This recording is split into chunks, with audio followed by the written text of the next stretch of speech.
Hello again. Good afternoon. We're back on a Friday. Yeah, man. How you been? Not too bad. Not too bad. Yourself? How was New Zealand? It was good, man. Yeah, it was a nice change of pace. It's definitely a lot slower, but it's just got this it's just got this energy to it, man. Like it's just everyone's really present. No one's on their phones. Everyone says hello. Like every person you walk past pretty much is just like, hey, kia ora, bro. How are you? Like, bro, it's like literally going into a different timeline, bro. Like, sounds like a country town. It is. Like we actually stayed in Auckland for like one night and the city's dead. So apparently since COVID, like it's just gotten quieter and quieter and quieter. And you can definitely tell, like there was like one street, I think it's Queen Street, that was quite busy and some really nice restaurants.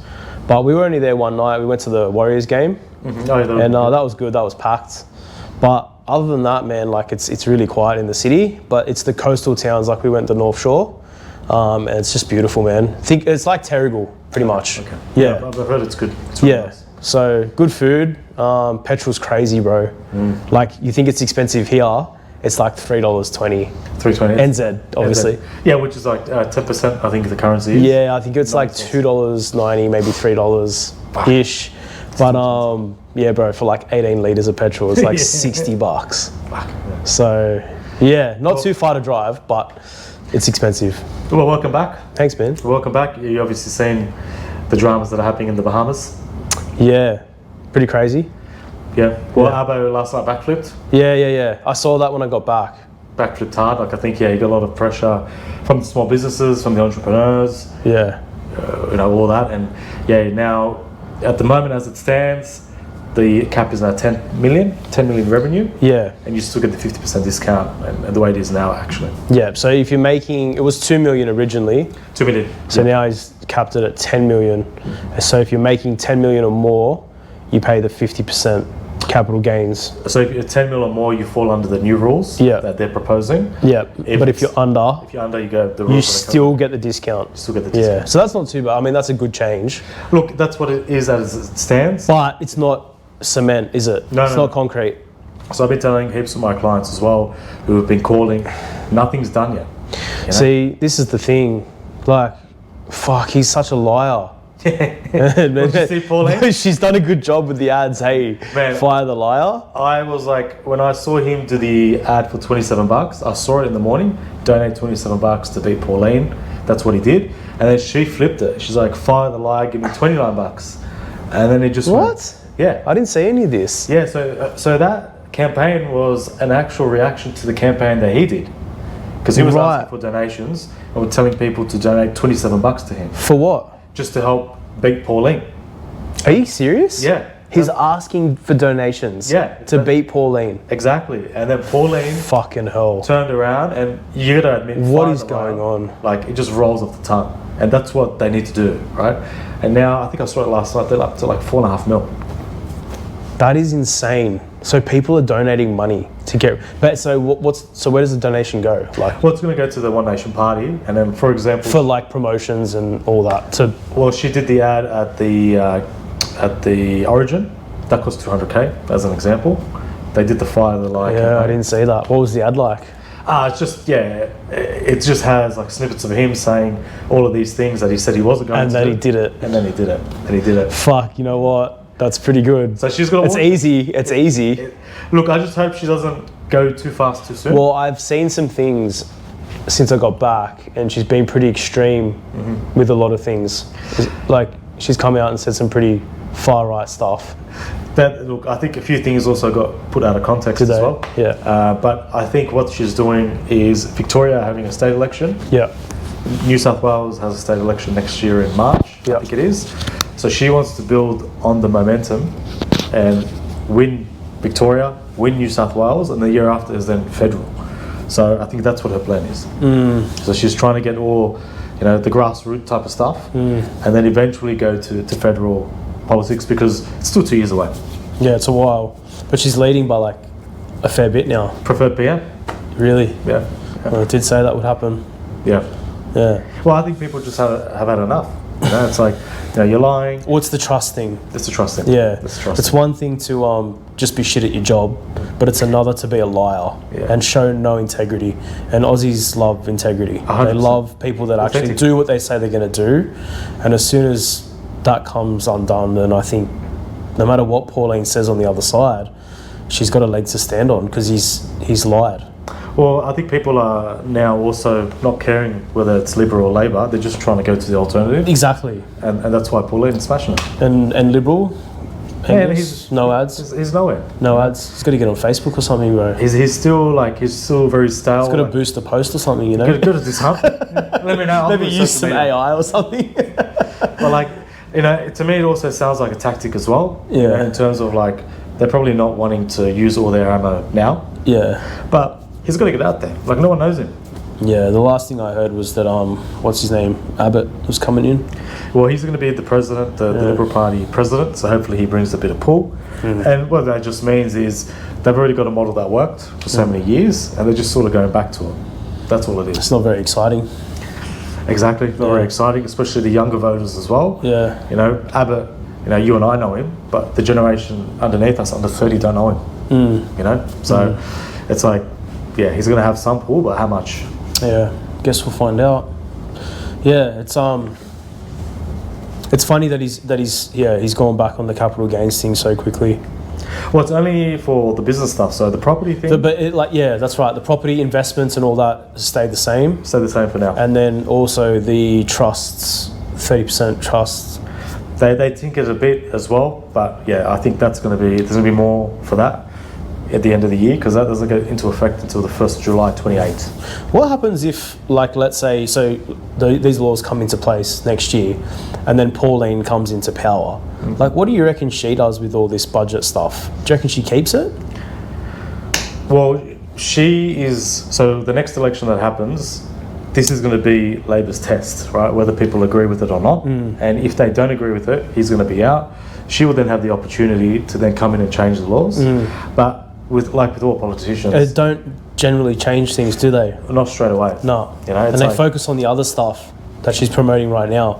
Well, it's got to go through the whole process as well. It's like, you know, if she, for example, gets in, she's going to get it in. There's a 6-month honeymoon period to work everything out. Then there's consultation with the public. It's going to take years for it to all get undone, if they want to get it undone. Right. So And- once it's locked in, it's locked in. It's going to be locked in. Once it's locked in, it's going to be locked in for Good a couple 4 of years. Yeah, good couple of years. Okay. And then people will sort of hopefully plan, because I think, a lot of clients have reached out to me in particular asking what to do. It's like, well, we don't know what to do yet, Yeah. because nothing is in law, Yeah. so you can't even plan. And this is why This is why you got to make a decision. you're going to make a decision, yes, but you also, people are very indecisive because the rules are going to change. You know, if you know that something is not going to be the same tomorrow as it is today, and you have, say, $1 million, you're not going to spend it. I think ultimately you got to align yourself with the values of this country. Like, really, like we spoke about it earlier. You know, I actually don't care about giving the government money, but what I care about is how it's spent and what it's actually doing, and to whether or not it's helping people in a nation or not. Do you know what I mean? So I think that ultimately for me, like the way I'm going to make a decision moving forward is how this country now aligns with my values. Because like, it's all well and good to run a business and make money and whatever, but it's like, do the values of where you're running the business actually align with you? Does it give you purpose, meaning, and all that sort of stuff? Yeah. It's like, money's money. Like, I know you need it, you got to make it and whatever, but I think ultimately it's going to come down to that. Well, for the business owners as well, I think the minimum wage was raised last week by 4.7. 4.75%. Yeah. And it's like, that's ridiculous, right? It's crazy. It's like it's very hard for especially small businesses to absorb that cost. They have to pass it on, and this is where, you know, things are getting more expensive, and we have a problem with inflation. The government needs to address that instead of just pushing through more wage rises.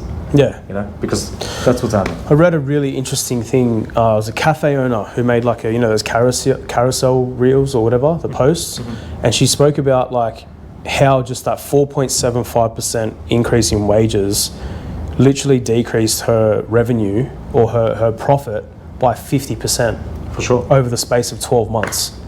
So it doesn't sound like a big number, and I can't remember the full details, but that was basically the outcome of the post.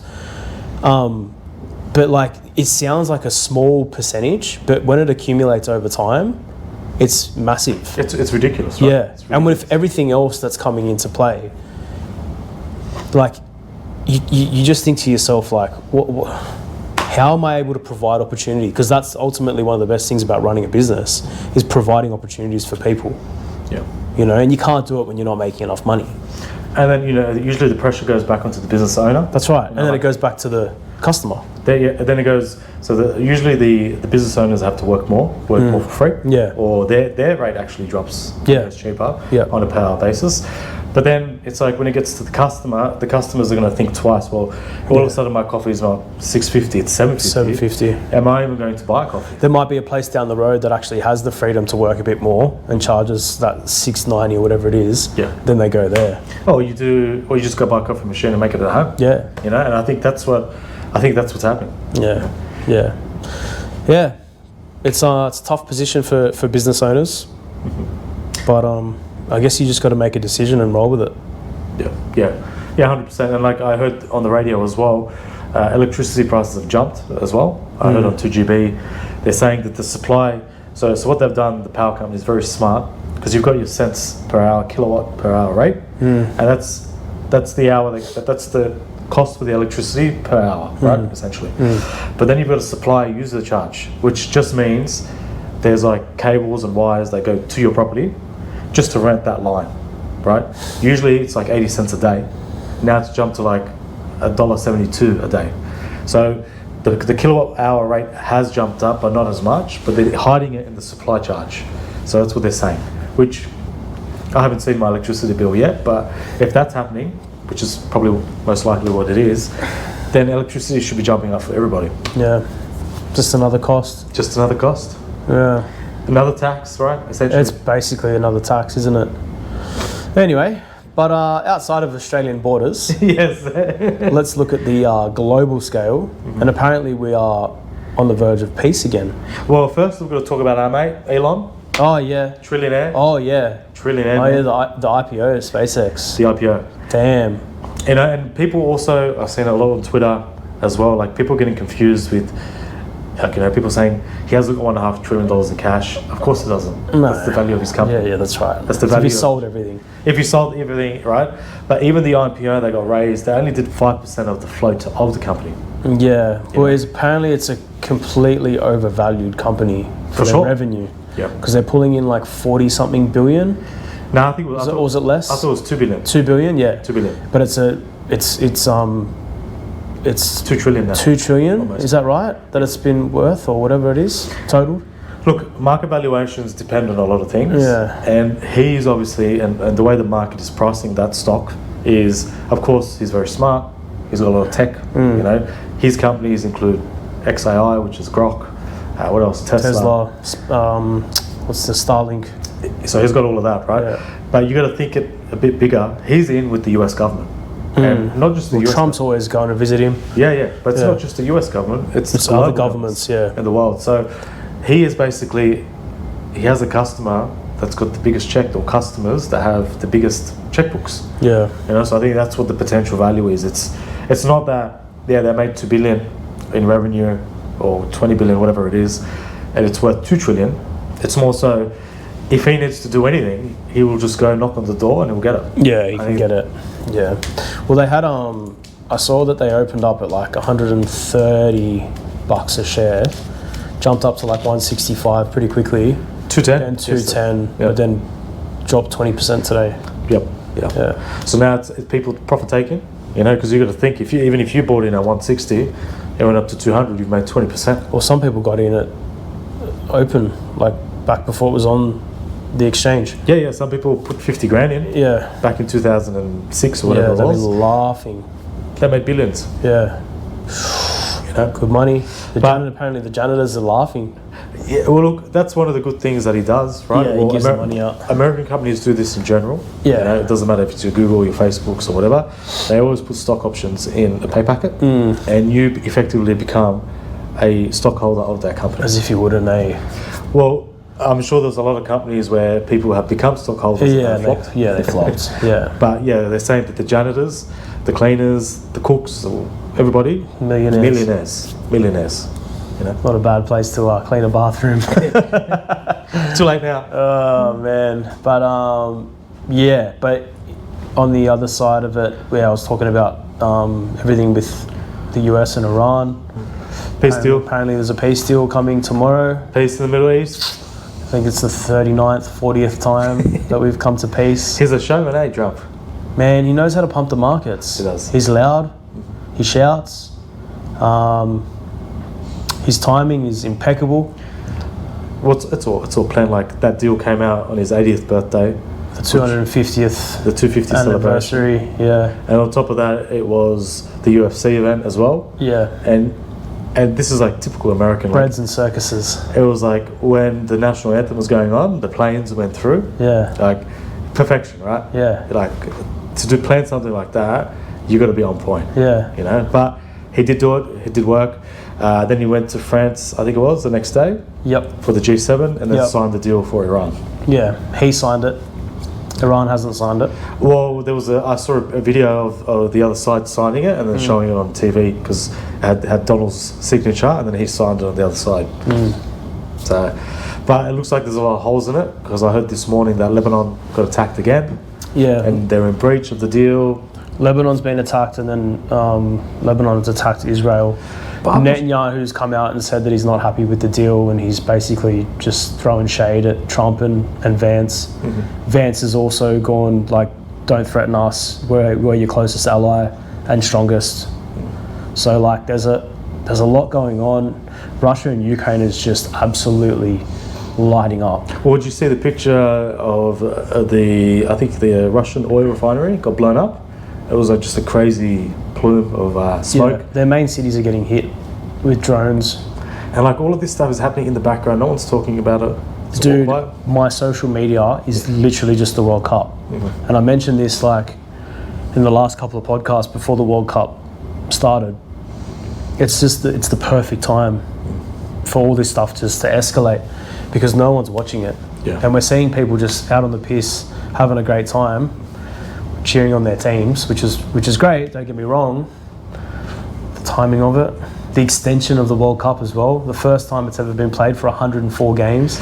It's a bit like it's not as exclusive as it once used to be. No. You had 32 teams, I think it was before. 42. 42 was it? Been increased to 48. Okay. Yeah, up to 104 games, broken up into quarters. Rules have been changed. Yeah, I don't get the hydration break. It's like, come on, man. It's 23 degrees. Like, you can't run for 20 minutes? Well, the fans are booing it. They hate it. Yeah. Like, true football fans would be fucking filthy at it. Because it slows the momentum down of the game. It completely changes the way the game is, yeah. But it's for the revenue, for the ads. Well, it's the most profiting World Cup ever. So, yeah, I honestly think that we are at tipping point. I really do. I think the World Cup is the perfect bread and circuses event. So yeah, I guess we'll just see what sort of plays out during it. Well, the financial markets are going up and up. Like they're not actually slowing down. They're not slowing down at all. You know, No. and you know, I was of the view that things were going to pop soon, but I know you and I don't agree on this. I think it's going to go for a bit longer. Yeah. Like, I get the World Cup is the perfect distraction. Yeah. It makes sense for something to happen now, but I just think, the AI boom is not over yet. I still think there's a lot to go. Well, the Anthropic and OpenAI IPOs need to come out, don't they? They do. So we had SpaceX, which came out. Anthropic as well. You probably didn't hear because you were overseas. They had they called the Fable 5 Mythos version, Right. which was like their latest version. Got shut down by the US government on Sunday night Really? because it was a national security threat. So part of Anthropic, one of their biggest shareholders, I think, is Google. They own about 10%. Yeah. They found a big hole in it somehow, in terms of a big breach, a big data breach, Yeah. a big security thing. Yeah. They told the US military straight away shut it down. Right. And even now, unless you are a US citizen, you can't access Fable 5 on your Claude subscription. Really? Yeah, so if you open up your Claude browser now, you'll see it, the latest version 5, it says unavailable. That's interesting. Yeah. And what was the main reasoning for that? So they reckon that this model has, it's all about cybersecurity. So this model can hack into systems very well. And, you know, you can say, point it to a website and say, go get all the data, and it'll sort of break in. And they're saying it's too powerful. So, yeah, right. So this was the version that got released. So this version's been out for a couple of months, but it's only been released to the big corporates like Apple, Facebook, for them to do all their testing. That's interesting, man. Yeah. That's really interesting. It's so because like cyber attack. Yeah. Like it has cyber attack written all over it. It does. But now everyone can do a cyber attack. That's what I mean. You know, so you can just cyber attack your bank as an example. So that's why. I reckon that's a bit of a warning shot to the public, eh? Well, you know, for yourself as well, you need to, like, for people, they need to be sure that they're doing two-step authentication, do all that stuff on their personal stuff, because now you're gonna have systems that can just break into stuff. Fucking hell. Just prompts. Like, we're getting to that level. So definitely have a look. That's frightening, man. It is. Fuck. Imagine that a cyber attack happens. Yeah, it could be anyone. You know, so that's why they blocked it. So it's only available to US, I think, citizens, people that live in the US. Yeah. So if you are outside the US, you can't even access it. Yeah. So, did you watch that movie I told you to watch? I haven't watched it yet. You got to watch it because it literally has in it. I forgot the name of it now. It'll come back to me, but it's got Kevin Bacon in it and Julia Roberts. Yeah. Okay. And it's literally about a cyber attack that happens in the US, and the cyber attack comes from Iran, China, and North Korea. Of course, yeah. And they are literally labelled in the film. Yeah. And it literally shuts down America. Well, we're sort of going through it now, like, so what's happening as well, even with the oil thing. Yeah. Like, if a cyber attack is going to happen, the way that you cause the most amount of fear is to attack infrastructure, the power stations. Could you imagine if all the power goes off? Oh, bro. People go nuts, right? People go nuts. And with the amount of division that there already is, and like untrust or distrust. Oh, yeah. Like, dude. Because then, the power then turns off the water. Like, everything just goes off once the power stations go out. So that's why, even with the war going on, that's why the Americans were threatening to attack power stations. But, yeah. So definitely look into that. Like, they're saying that model is so powerful, it's too powerful. And they just held it back. Yeah. So log into Claude, you'll see it at the bottom. When you select number 5, it's not there anymore. It says unavailable. That's how how clever it is. Anyway. Man, it's people still not using it. I still cannot believe people are not using it, but you sort of have to now. So, we got a bit sidetracked, but those 2 IPOs are coming, OpenAI and Anthropic. Yeah. And they haven't got a date to them yet. They want to do them in July, I think it is. In July. When the World Cup ends. Just saying. I'm just saying, man. I'm tying everything to this World Cup. So, what's your prediction on the World Cup? Just quickly. Look, I was very impressed with Argentina. Yeah. They did well. Yeah. The Aussies look good, don't get me wrong. Way better than what I thought. They fucking played out of their skins. They defended so well. But I also think Turkey got a bit too cocky. Way too cocky. They got too cocky, and then they got that goal. I don't know the striker's name. The young guy, he's like 20 years old, 18. Irakunda. Crazy, like he's so young. He's so good. And it was good. And like he outplayed the guy, bang, went in, and I think that rattled them, and they didn't recover from it. Yeah, we got the US tomorrow. That'll be fun. But what do you reckon? Who's going to win? If you're going to pick someone. Look, I think the Americans will do it because the Americans played well too. Yeah. I saw the USA game, and I was impressed with the Americans. Yeah, I hope we beat them. But the whole World Cup, who do you reckon? You put me on the spot. Pick a team. Let's pick a team now. Look, I would probably say Argentina. All right, I'll go Portugal. Argentina, Portugal final. Messi versus Ronaldo. Ronaldo scores 3-2. Okay. What about that? We'll keep that for receipts. How's the housing market here? Man, housing market here, not good. Yeah. Auction clearance rates are definitely dropping back. Yeah. People are scared. Yeah. So the new budget has also caused people, when they're going for loans, because the banks are now not taking into consideration the negative gearing cashback, effectively people are able to borrow less. So if you were able to borrow $1 million last year, you said 200, 300 grand cash, you go buy something for 1.3 million. Now you can only borrow 800, as an example. You've still got 200 grand, you can only spend $1 million. Yeah. And that's what's going through the markets all across the country. And we're seeing that with the amount of sales that are happening, right? It's slowing down, even Perth, the growth is very small now. Yeah. If anything, SA as well, Queensland, I saw auction clearance rates last week were like 15%. Wow. 1.5. Wow. So people, like I said before, when they're unsure, they'll just stop. Wait. And just wait. Pull up the brakes, see what happens. See what happens. Well, we had the interest rates stay. They held. Well, they held, but inflation will come back on the 30th of June because of fuel excise reduction, the temporary one. That finishes in like a week. 10 days. Yeah. So I think what's going to happen, people know this and they're going to rush to go get petrol.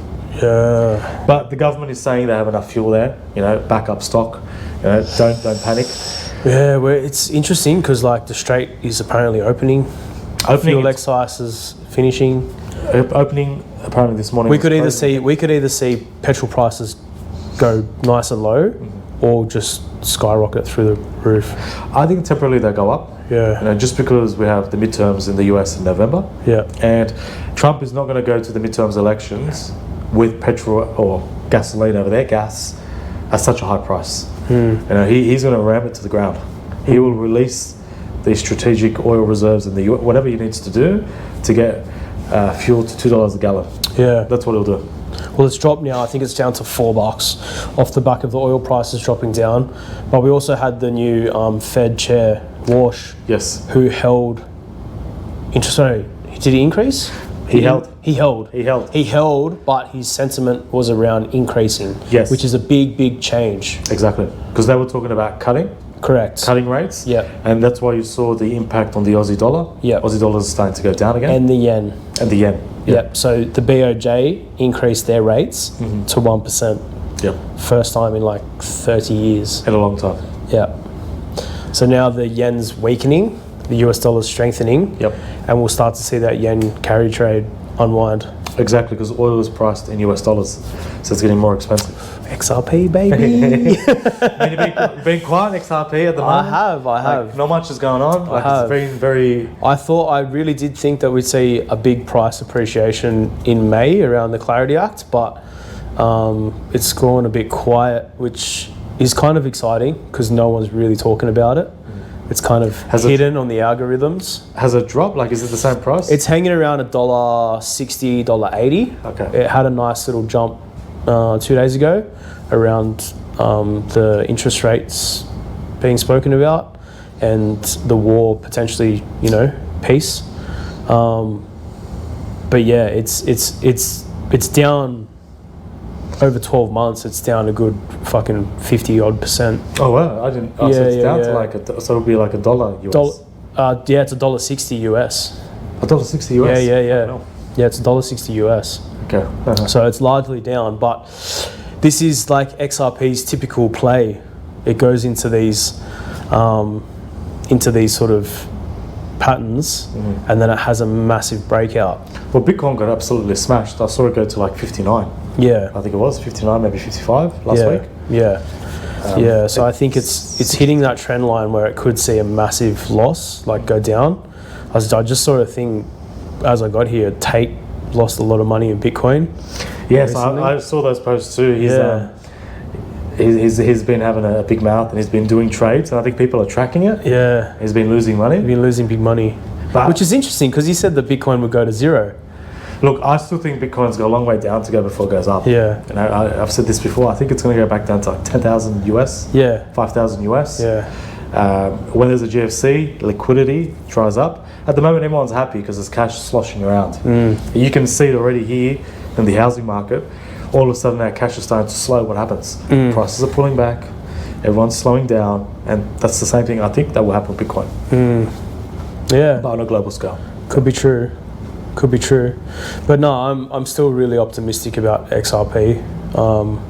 I think the distractions speak a lot about it. The fact that it's not being spoken about too much on social media excites me. Yeah. It's been hidden away. So I guess we'll see what happens. Yep. All right. Cool, man. Until next week. Catch Ciao up. for now.